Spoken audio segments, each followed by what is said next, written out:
ये मानव शरीर का कोई भरोसा नहीं, ये कब हमारे से छूट जा।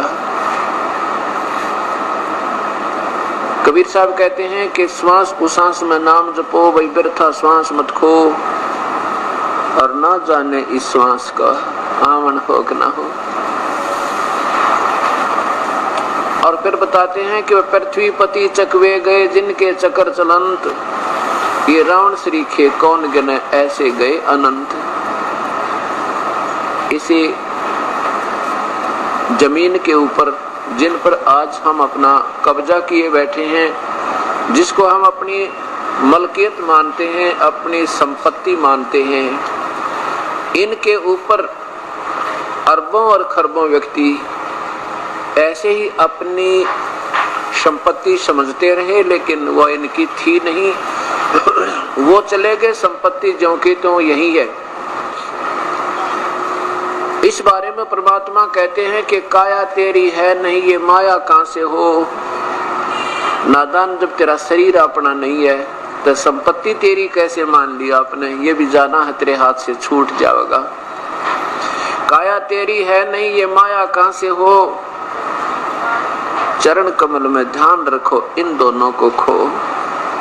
खो का मतलब ये है कि इन दोनों को भूल जा, कि ना तो शरीर तेरा है, ना ही तेरी संपत्ति और संतान है। जिस दिन ये प्राणी यहाँ से निकल जाएगा, इस शरीर को त्याग के, ना संपत्ति साथ चले, ना परिवार साथ चले। इस दृष्टिकोण से सोचता हुआ कि ये संसार मिथ्या है और ये संपत्ति और संतान तेरी नहीं है, लेकिन ये भी नहीं है कि इनसे नफरत हो जावे या रुचि ना रहे, ऐसा नहीं है।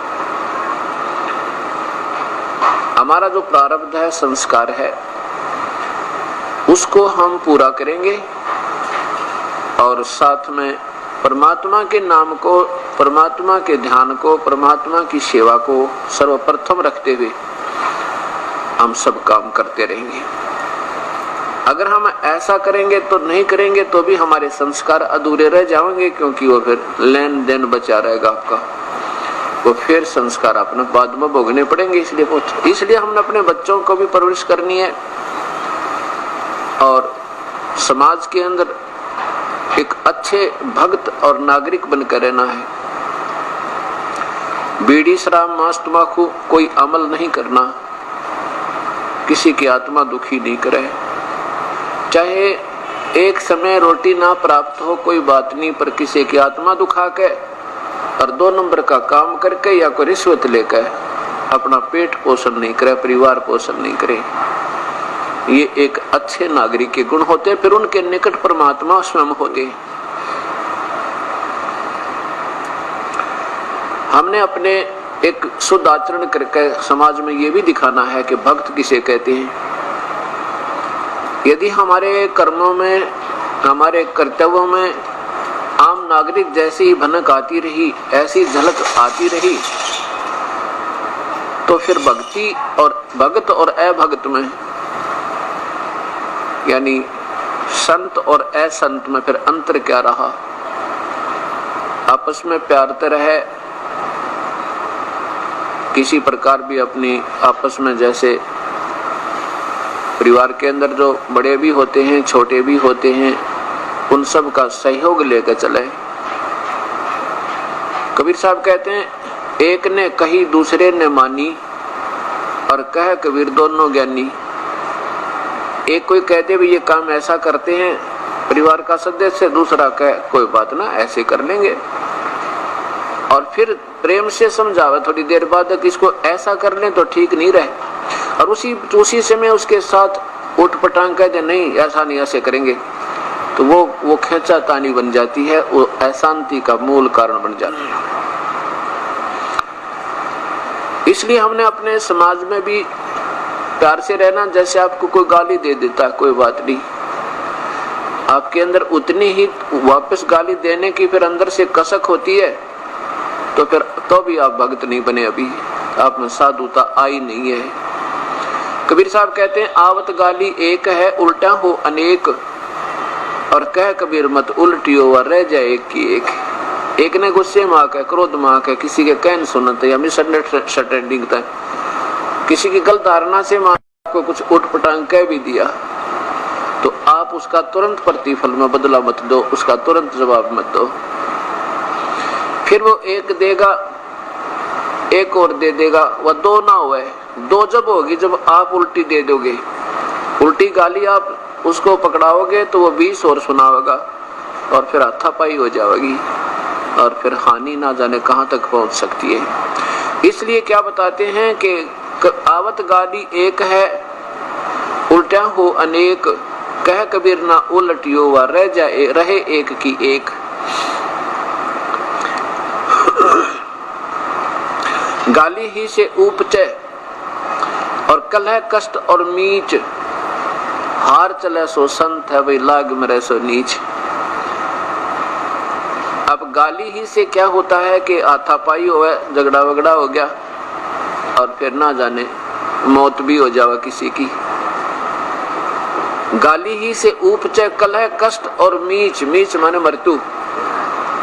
हार चले सो संत है, हार जाना नो का अच्छा भाई चुप हो जा, बोले नहीं, वो नो सोचेगा तेरे तो डर गया तो आप हार गए, बहुत अच्छी बात है। कहते हार चले सो संत है और लाग मरे सो नीच, उससे की तरह गुट्टम गुट्टा हो गया, कहते हो तो नीच राक्षस स्वभाव के, जैसे कल गीता जी बतावे थी, पवित्र गीता शास्त्र कह रहा था कि वो संत नहीं फिर होता है संत होते हैं।